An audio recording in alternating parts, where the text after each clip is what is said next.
एक छोटे से गांव में जहां जिंदगी की रफ्तार बहुत धीमी थी और हर तरफ सब्जा है सब्जा था, गुंगारामा और राधा नाम या एक मियां बीवी रहते थे। उनकी जिंदगी सादगिया और मोहब्बत से भरी हुई थी। उनका घर बहुस्ता हालत था, छत से पानी टपकता था और दीवारें भी कमजोर थे। खाने वो अक्सर कम ही मैसर आता था और जो कुछ भी मिलता था वह बहुत महदूद होता था। गुर्बत आने के मुकद्दर का साया बन चुकी थी। हर दना एक नी जदोजहद लेकर आता था, लेकिन वो हिम्मत नहीं हारते थे। दिन रात मेहनत मजदूर उड़ी के बावजूद तो हमेशा खुश रहते थे कि उनका एक दूसरे का सहारा थे।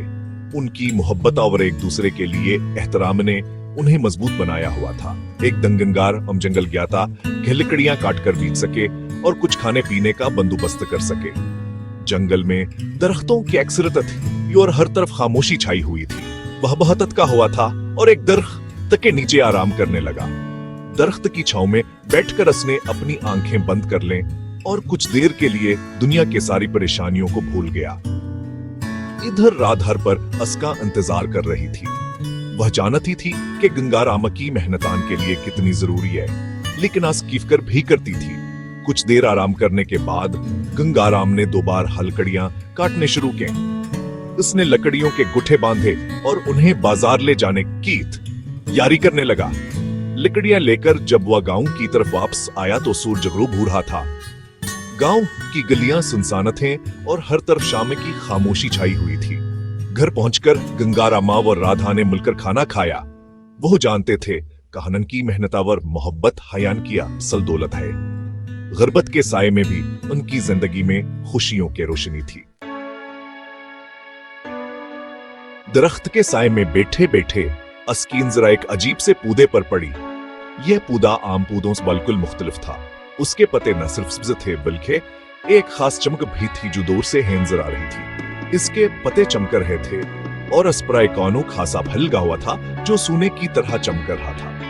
यह मंजर देखकर गंगारामा की आंखें खली की खले रहे। उसने सोचा कहीं यह पौधा जरूर किसी खास जगह से आया होगा, शायद ही कोई जादुई पौधा है। गंगाराम ने पहले कभी ऐसा पौधा नहीं देखा था।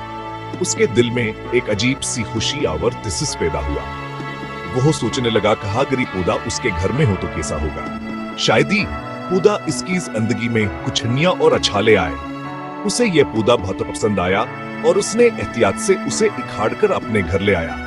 रास्ते में वह सोचता रहा हास पौधे को कैसे संभालेगा और कहां लगाएगा ताकि यह खूब खिले फूले।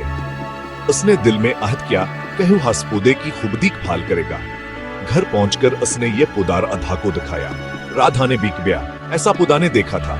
उसकी आंखों में हैरत और खुशी की चमक थी। उसने गंगाराम से पूछा कि यह पौधा कहां से मिला और उसका क्या करेंगे। राधा भी हदीक कर हैरान रह गई। उसने कहा कहीं यह पौधा हमारे आंगन में बहुत खूबसूरत लगेगा और शायद ही हमारे घर के लिए खुशकिस्मत भी ले आए। दोनों ने मिलकर फैसला किया खास पौधे को आंगन में लगाएंगे। उन्होंने मिलकर इस पौधे को अपने आंगन में लगा दिया। गंगारामा और राधा ने इस पौधे की खूब देखभाल की। रोजाना हाथ से पानी देते और इसके पत्ते साफ करते। कुछ है दिनों में पौधा और भी ज्यादा चमकने लगा और इस पर मजीद फैलाने लगे। ये पौधा उनके लिए उम्मीद की करना बन गया और उनकी जिंदगी में खुशियों का पैगाम ले आया। गंगारामा और राधा हर रोज इस पौधे को पानी देते। यह पौधा उनके लिए बहुत खास था क्यों उन खानों ने इसे अपने हाथों से लगाया था और इसकी देखभाल में कोई कसर नहीं छोड़ी थी। हर सुबह वह दोनों मिलकर बाग में आते, पौधे को पानी देते और इसकी इंशोनमा का जायजा लेते और इसकी देखभाल करते। एक दिन वह फल पूरी तरह पक गया। यह फल के बाग का सबसे खूबसूरत और मनफरद फल था। इसका रंग सुनहरी था और उसकी खुशबू वर्द वर्द तक फैल जाती थी। गंगारामा और राधा ने उस फल को बहुत मोहब्बत से देखा और उसकी खूबसूरती पर हैरान रह गए।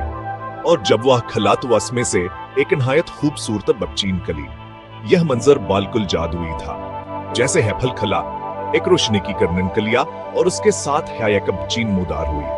गंगारामा और राधा ने कभी ऐसा मंजर नहीं देखा था। बच्ची के बाल सुनहरे थे और आंखें नीली। वह बालकल पर यूं जैसील रही थी। उसकी खूबसूरती ने गंगा अमर राधा को मशहूर कर दिया। वह दोनों असब्जी को देखकर बहुत खुश हुए और उसे अपने गोद में उठा लिया। वह बाल कलपरियों जैसी लग रही थी। इसकी मासूमियत और खूबसूरती ने सबको हैरान कर दिया। गंगाराम और राधा ने उसे अपने दिल से लगा लिया और इसकी हिफाजत आहद किया। गंगाराम और राधा बहुत खुश हुए और उन्होंने बच्ची का नाम परिहर रख लिया। परिहान के लिए एक ना मुतथी। उन्होंने उसके परवरिश में कोई कसर नहीं छोड़िया और उसे अपनी जान से ज्यादा अजीज रखा। परी नहायत प्यारी और समझदार बच्ची थी और जल्द ही बड़ी होने लगी। वह बाग में खेलती, फूलों से बातें करती और परनंदों के साथ गाने गाती। उसकी मासूमियत और खुशमिजाजी ने सबको मुतासिर किया। परिहान के लिए खुशियों का बास बन गई। उसकी मौजूदगी ने गंगार अमा और राधा की जिंदगी में रंग भर दिए। वह दोनों उसके अथूक इंतजार कर बेहद खुश होते और उसकी हर ख्वाहिश पूरी करने की कोशिश करते। प्रिया की मासूमियत और मोहब्बत ने उनके दिलों को जीत लिया था। असी मुल्क में एक मिलकर हती थी। मुल्क का नाम जरकोन था। वह बहुत जालिमा और खुद गर्ज थी। उसे अपनी खूबसूरती पर बेहद गुरूर था। एक दिन उसने परिये के बारे में सना को है दुनिया की खूबसूरत तरीन लड़की है। मुल्क को परिये की खूबसूरती से हसद होने लगा। इसने अपने जादुई आईने में परिये को देखा। आईने ने बताया कि परिये वाकई मिल्का से ज्यादा खूबसूरत है। यह सुनकर मिल्का गुस्से में आ गई। मल्का ने प्रिया को रास्ते से हटाने का फैसला कर लिया। उसने अपने जादू की मदद से एक खतरनाक मंसूबा बनाया। इसने एक ऐसा जहरीला ताजिया तैयार किया जिसे सूंघते ही इंसान हमेशा के लिए सो जाता था। मुल्का ने अपने एक वफादार नौकर को बुलाया और उसे वो ताजिया दिया। मुल्का ने अपने नौकर को हुक्म दिया कि वो चक्के से ये ताजिया प्रिया तक पहुंचा दे। असमल्की का बादशाह बहतर हिमा और इंसाफ पसंद था। इसने गंगाराम और परिया की शिकायत सुनी। बादशाह ने मुल्के को अदालत में तलब किया। मुल्के ने अपना जन्म छिपाने की बेहतूतू कोशिश की, लेकिन बादशाह के सामने इसकी एक न चली। बादशाह ने अपने जादूगर को बुलाया। जादूगर ने अपने जादू की मदद से मुल्के के झूठ को सब पर वाज़ह कर दिया। बादशाह मुल्के की गद्दारी पर बहुत गुस्से में आया।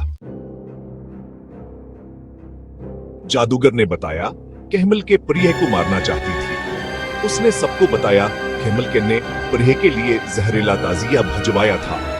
जादूगर ने वो ताजिया भी अदालत में पेश किया। बादशाह ने जैसे है ताजिया सूंघा हवे होश हो गया।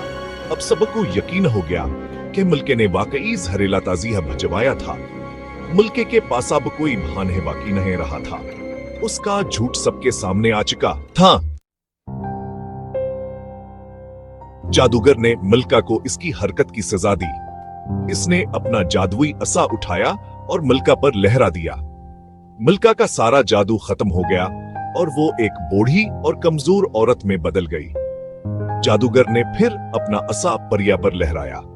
परिया की आंखें खुल गईं और वो उठकर बैठ गई। गंगाराम और राधा बहुत खुश हुए। उन्होंने जादूगर का बहुत शुक्रिया अदा किया। बादशाह ने मुल्का को इसके जुर्म की सजा सुनाई। उसने मुल्का को जेल में डालने का हुक्म दिया। बादशाह ने ऐलान किया कि अब मुल्का किसी पर जुल्म नहीं कर सकेगी। उसने मुल्का के तमाम जादुई सामान को भी खत्म करवा दिया। बादशाह ने गंगाराम, राधा और परिया को महल में रहने की दावत दी। उन्होंने बादशाह की दावत कबूल कर ली। परिया महल में रहने लगी। बादशाह ने उसे अपनी बेटी की तरह रखा। परिया को महल में बहुत खुशी मिली।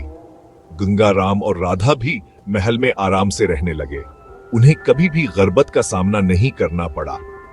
सब खुशो खरम जिंदगी गुजारने लगे। मुल्का को उसके बड़े कामों की सजा मिल चुकी थी।